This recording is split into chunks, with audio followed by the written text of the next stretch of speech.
Trollers are more than free to troll anything. Basic దాన్ని ఏమంటారంటే I take constructive criticism. The scene was not very well written. It would have been much better. The second half, like first half is little slow, or maybe second half is little slow, or hero characterization is like this. ఇలాంటివన్నీ I'll take the constructive criticism. And I don't feel like taking seriously whatever the troll material comes, because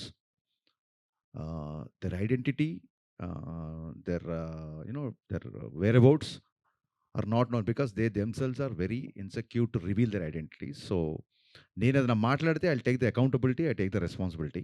వాళ్ళ accountability, responsibility లేనోళ్ళు చీకట్లో 4 రాళ్ళేస్తున్నారు కదా అనుకుంటే, నాకు చేసిన ట్రోలింగ్‌కి నేను ఎప్పుడో గిట్టర్లు వదిలేసి వెళ్ళిపోవాలి నేను.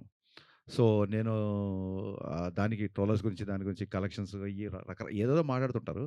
I don't take much serious. అలాంటి నేను ఎప్పుడో చెప్పా కదా, ఇంట్లో నుంచి నేను సినిమా డైరెక్ట్ చేద్దాం అన్నప్పుడు ఫస్ట్ ట్రోల్ చేసింది మా అమ్మ, మా నాన్న.